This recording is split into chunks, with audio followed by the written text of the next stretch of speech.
We ought to stop thinking that we must have military solutions to the problems we face in the world. Yeah. The solutions that we need are the solutions of picking up where we left dealing off with sickness and disease and hunger. That's fundamental. If you want to end terrorism, you have to stop being terrorists, which is what war is. They told you World War II was a people's war. Logic should have told them it was imperialist war. 18 million served in the armed forces, 10 million more overseas, that's enormous. 25 million workers paid for war bonds. All of the while people question why the war's on. There was an undercurrent of reluctance. There were underpublicized signs of resistance. Hitler's Germany was unspeakable evil, but let's discuss real quick what we did to people. We opposed the Haitian Revolution. We turned Guam, Puerto Rico, and Hawaii into institutions. Pretended to help Cuba win freedom from Spain. This country built on the blood of other people's pain. Blacks was looking at anti-Semitism in Germany and saw the situation here was mirroring it perfectly. We appeased Hitler all throughout the 30s. Only years later we pretended we was worried. Roosevelt was hesitant to be gritty and caused a resolution to be buried in committee. The main interest was never to stop fascism, but advancing imperial interest of that prism. Roosevelt ain't care about oppression of the Jews. The power was priority, I'm telling you the truth. Hitler not the reason that we entered the land. Roosevelt was mad that we got hit by Japan. Historians will tell you he provoked that shit. He told lies in attempts to sugarcoat that shit. In 45, troops were jammed onto the Queen Mary. The blacks were stowed down in the depths of the same ferry. See, there's a parallel you have to understand, that they wanted them to fight but wouldn't treat them like a man.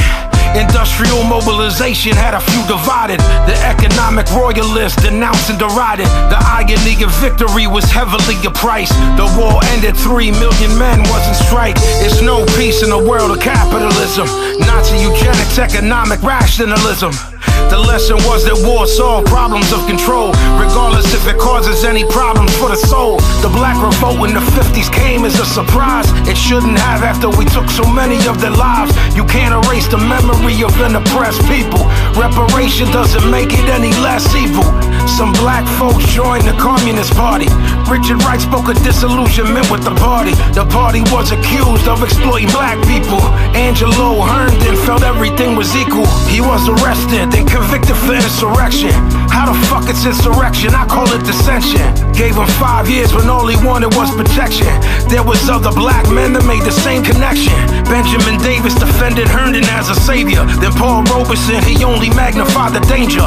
Harry Truman had to deal with the militant mode. But how the fuck that gonna work when he erases soul? In 54 they said they ended segregation. 10 years later, no changes. Revolt was always minutes away, about to bust.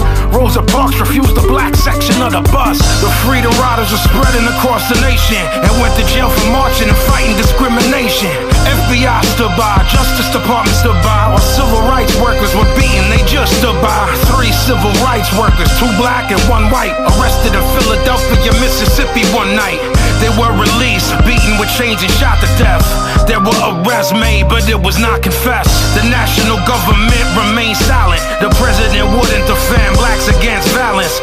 Civil rights laws were passed, but they were fraud. Equality was enforced, polio was ignored. Martin Luther King's speech thrilled whoever heard it. 5 years later, he was targeted and murdered. In 65, the Watts riots burned into the street. The black man would no longer turn the other cheek. The Black Panther Party scared Nixon, but that did nothing to change his position. A new black consciousness was born and still alive, and that came from the will to survive. This is the part where I would talk about Vietnam, but me and Rugged Man, we already made this song. By the 70s, distrust is spread across the nation. Basic discontent, political alienation. 55,000 died in a war of moral shame. And then Watergate was added to the Hall of Pain. The Watergate burglaries was rather complicated, but in the end, mostly all of them exonerated. Nixon had CIA and G. Gordon Liddy lie about the Democratic National Committee, but eventually they all flipped on him and told the Senate that they had a lot of shit on him. After that, it was a swift and a sudden fall.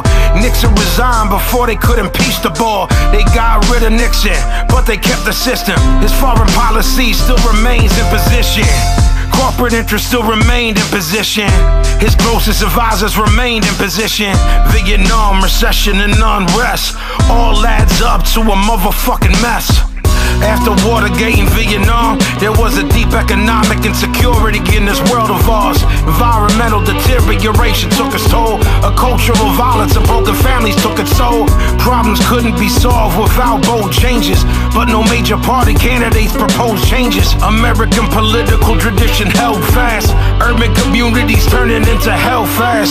Black folks are bitterly disappointed with Carter. Opposed federal aid to poor people, didn't bother. Reagan got elected and he built the military up. $1 trillion later and his motherfucker dummy up. He cut benefits for the poor to get the money up. Social security, disability went belly up.